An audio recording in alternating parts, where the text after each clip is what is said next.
এখন আমি আপনাদের সাথে শেয়ার করছি ছানার তরকারির দুর্দান্ত সুস্বাদু একটি রেসিপি।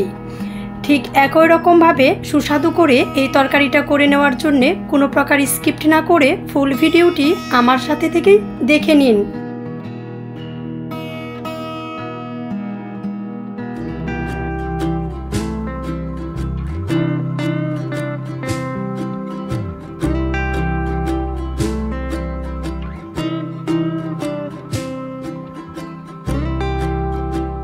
ছানার তরকারির এই রেসিপিটা করে নেওয়ার জন্যে আমার ঠিক যতটা ছানা লাগবে আমি নেটের ব্যাগে জল ঝরিয়ে খুব ভালো করে ফ্রিজে বেশ অনেকটা টাইম রেখে নিয়েছিলাম।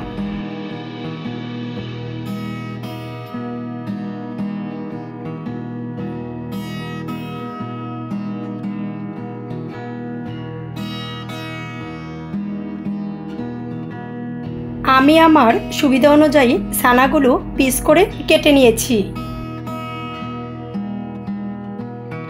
সুস্বাদু করে রেসিপিটি করে নেওয়ার জন্যে নিয়ে নিয়েছি বেশ অনেকটা টাইম ভিজিয়ে রাখা কিশমিশ, সাথে নিয়েছি কাঠবাদাম, এর সাথে আরও নিয়েছি কাজু বাদাম, নিয়েছি অল্প কিছুটা আখরোট, এর সাথে আরও নিয়েছি চীনাবাদাম, তেজপাতা, শুকনা মরিচ, সাথে নিয়েছি লবঙ্গ, গোলমরিচ, এর সাথে আরও নিয়েছি দারুচিনি, এলাচ, জয়ত্রী, জয়ফল, অল্প পরিমাণে শাহি জিরা।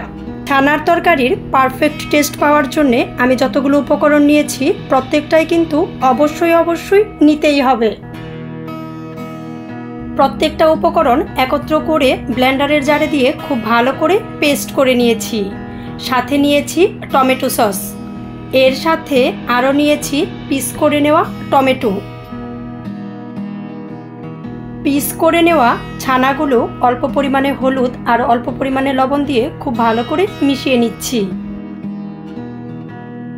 কড়াইতে তেল দিয়ে নেওয়ার পর তেল গরম হয়ে গেলে ব্লেন্ডার করে নেওয়া সমস্ত কিছুর পেস্ট সাথে পিস করে নেওয়া টমেটোগুলো দিয়ে বেশ কিছুটা টাইম জাল করে নেওয়ার পর দিয়ে দিচ্ছি 1 চামচ টমেটো সস।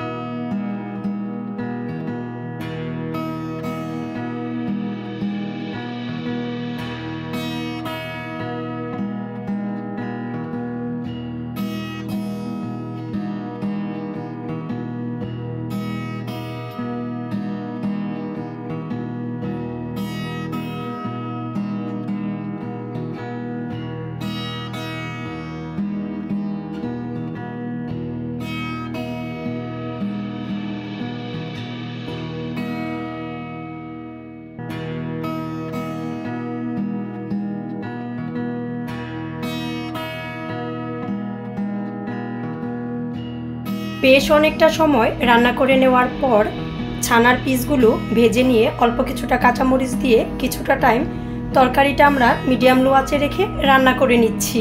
1 চামচ ঘি দিয়ে নিয়ে 1 থেকে 1.5 মিনিট রান্না করে নিয়ে চুলাটা আমরা বন্ধ করে নিচ্ছি। সম্পূর্ণ নিরামিষভাবে করে নেওয়া ছানার তরকারির এই রেসিপিটা দেখে কেমন লেগেছে অবশ্যই কমেন্টস করে জানিয়ে দিবেন। ভালো লাগলে লাইক করবেন, শেয়ার করবেন আর অবশ্যই সাবস্ক্রাইব করে আমাদের চ্যানেলের সাথেই থাকবেন।